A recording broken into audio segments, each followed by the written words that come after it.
fait, le CESE est dans son rôle. C'est-à-dire que le CESE, qui est le Conseil économique, social et environnemental, soit est saisi par le gouvernement ou le Parlement, soit s'auto-saisit sur des sujets d'importance pour les Marocains. On le sait, Sa Majesté, il y a 2 ans, a demandé une réflexion sur le nouveau modèle de développement. Et donc, quand je suis arrivé effectivement en février, après le vote des accords agricoles et de pêche au Parlement européen, j'ai décidé et j'ai convaincu les membres du bureau et de l'Assemblée générale pour qu'on s'auto-saisisse sur le nouveau modèle de développement. Et donc nous avons travaillé dans le cadre qui est le nôtre, qui est d'abord une approche participative. Nous avons fait plus de 58 auditions. Nous avons auditionné des responsables, des experts, des organisations internationales.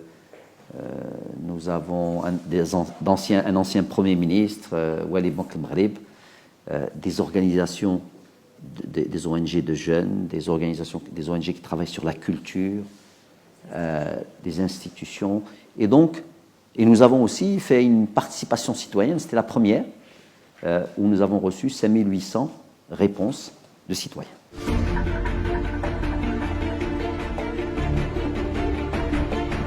Le modèle actuel, comme on l'a dit, a montré certaines faiblesses.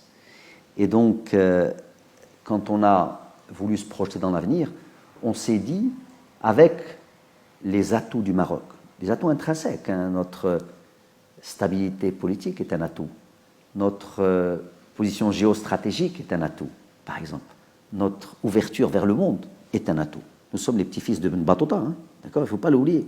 Donc, prenons ces atouts-là. Il y en a d'autres. Prenons les réalisations que nous avons faites. Vous avez parlé des infrastructures.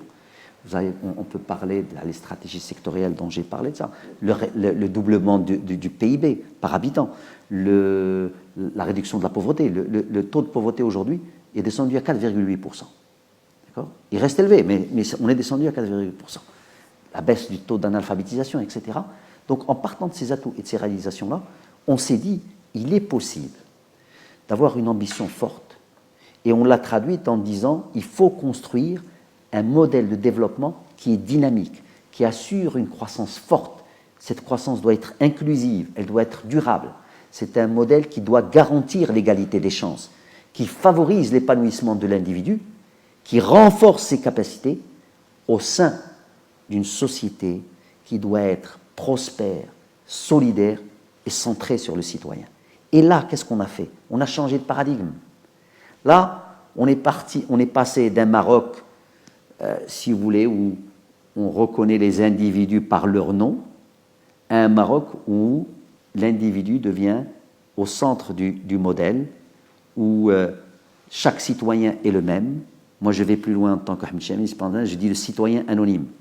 C'est-à-dire que nous sommes tous égaux, nous avons des devoirs, mais nous avons aussi des droits, et nous avons le droit à une éducation forte, nous avons le droit à une santé saine, nous avons le droit à d'avoir des services culturels, nous avons le droit à un emploi, ou au moins, si ce n'est pas un emploi décent, la possibilité de créer de la richesse, d'entreprendre. Et tout cela fait que chaque individu, quand il contribue, sa petite contribution, ajoutée à la contribution des autres, fait la contribution totale du Maroc. Et c'est ça l'idée, cette ambition, et l'idée de le citoyen anonyme.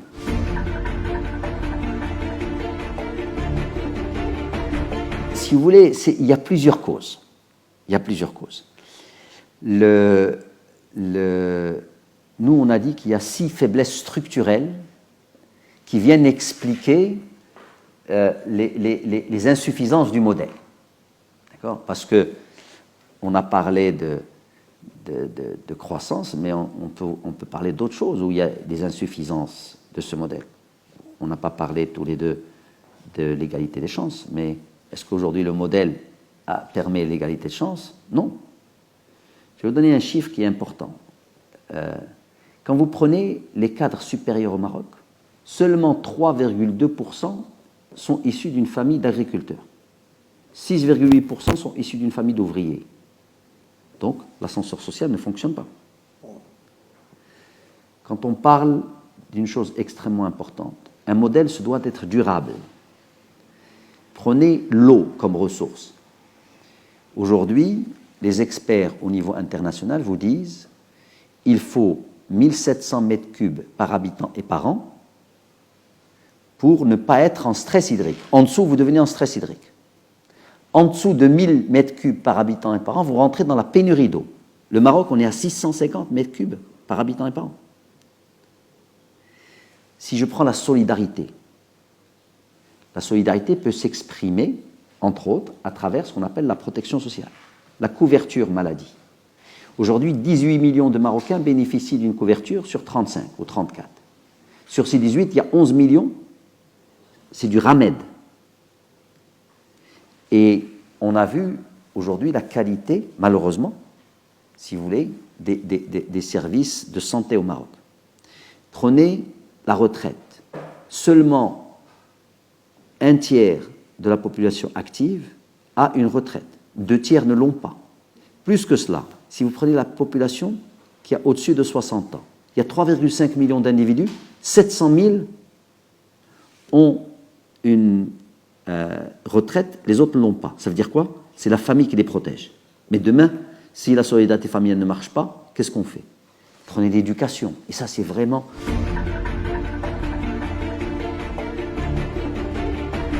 Un pays qui n'arrive pas à éduquer ses enfants ne va aller nulle part.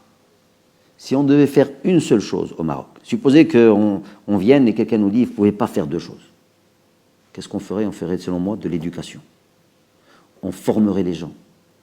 Parce qu'en les formant, ils vont pouvoir demain inventer des médicaments pour se soigner. Parce qu'ils vont pouvoir créer des activités pour s'enrichir. Parce qu'ils vont pouvoir créer des technologies pour protéger l'environnement, etc., etc., etc.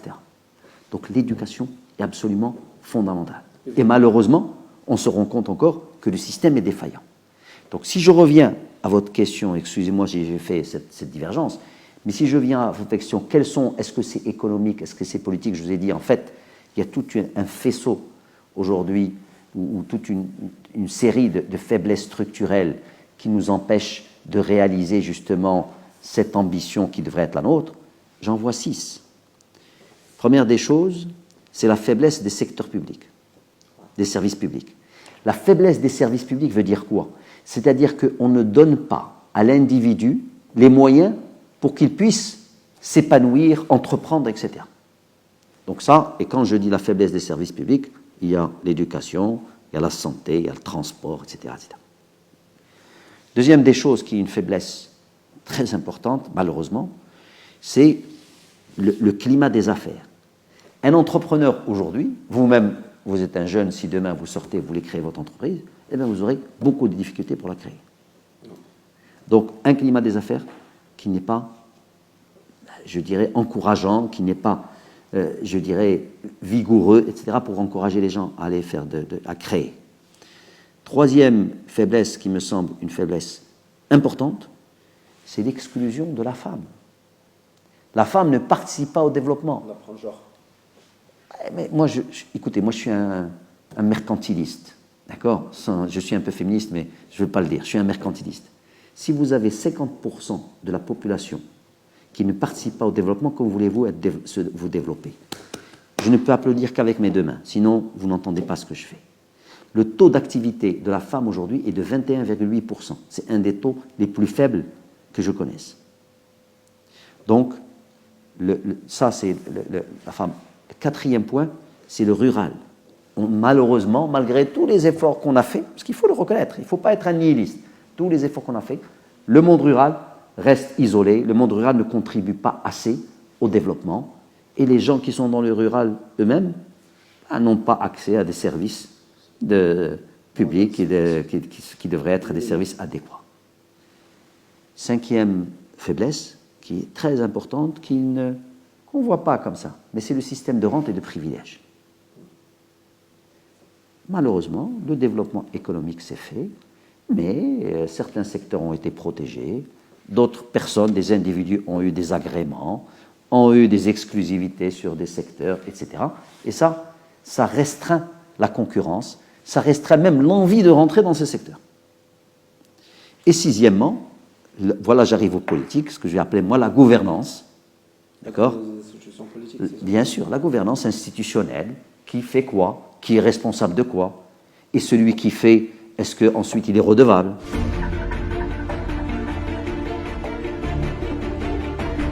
Alors, moi je vais vous répondre, franchement, il est extrêmement difficile de répondre à une question comme ça en généralisant par rapport à tous les responsables qui sont dans les établissements publics ou dans les administrations. Il y a toujours des gens qui sont très bons et d'autres qui sont moins bons. Ça, c'est sûr.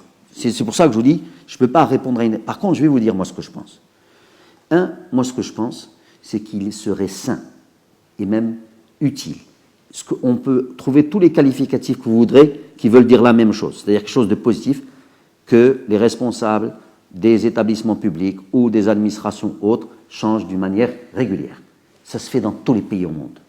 Et ce n'est pas parce que la personne n'est pas bonne, c'est que moi-même, si vous me mettez dans un endroit et que je suis toujours dans le même endroit au bout de 10 ans, eh bien peut-être que je ne vais plus avoir le recul qu'il faut pour voir quelles sont les choses qu'il faut changer dans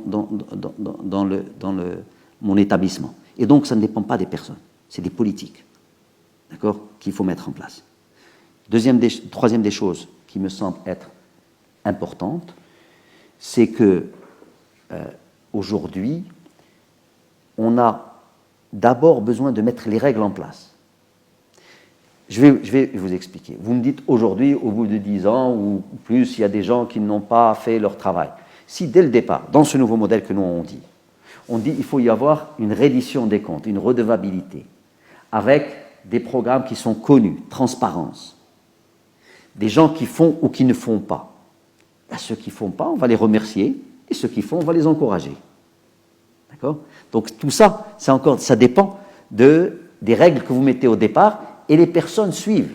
Et je pense franchement que nous avons de très bons responsables ici au Maroc, d'accord, qui, si on leur donne les outils, si on met la gouvernance qu'il faut, etc., vont jouer le rôle qu'il faut pour accompagner le nouveau modèle. قبل ما تخرجوا ما تنساوش ابوناو في لاشين يوتيوب